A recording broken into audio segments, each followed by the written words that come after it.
সালামু আলাইকুম রহমতুল্লাহি ওয়া বারাকাতুহু। আমরা আল্লাহ রসুলের সুন্নাত সম্পর্কে আলোচনা শুনতেছিলাম। আজকে আমরা পোশাক পরিচ্ছদ সম্পর্কে আল্লাহ রসুলের কিছু সুন্নাত সম্পর্কে আলোচনা শুনবো। মহানবী সাল্লাল্লাহু আলাইহি সাল্লাম সাদা কাপড় বেশি পছন্দ করতেন, এক নম্বর। দুই নম্বর, জামা পায়জামা সহ সকল প্রকার পোশাক পরিধানের সময় ডান হাত ও ডান পা আগে প্রবেশ করানো। তিন নম্বর, পুরুষের জন্য পায়জামা, লুঙ্গি, প্যান্ট এবং জামা, জুব্বা ও আবা পায়ের টাকনুর উপরে রাখা, টাকনুর নিচে নামিয়ে পোশাক পরিধান করা হারাম। চার নম্বর, সাধারণ ভাবে কাপড় পরিধান করার সময় দোয়া পাঠ করা অথবা আলহামদুলিল্লাহ পাঠ করা।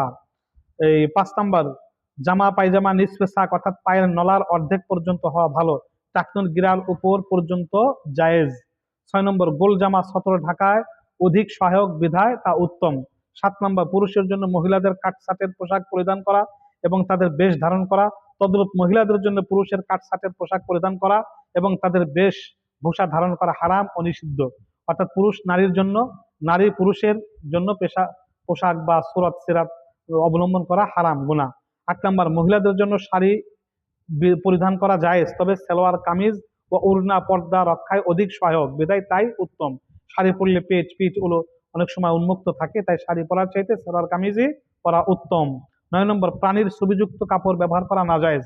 10 নম্বর, এত টাইট ফিট পোশাক পরিধান করা নিষেধ যাতে শরীরের অঙ্গ প্রত্যঙ্গ ফুটে ওঠে, চাই সেটা বোরকা হোক চাই সেটা পোশাক হোক।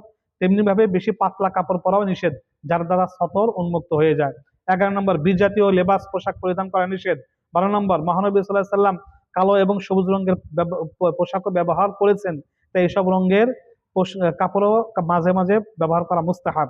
13 নম্বর, পুরুষের জন্য কুসুম লাল, হলুদ, জাফরান এবং গোলাপি রং নিষিদ্ধ, আর নিরেট লাল অনুত্তম। একদম লাল পোশাক, একদম হলুদ পোশাক এটা পরা যাবে না। মহিলাদের জন্য সব রঙের পোশাক পরা জায়েজ।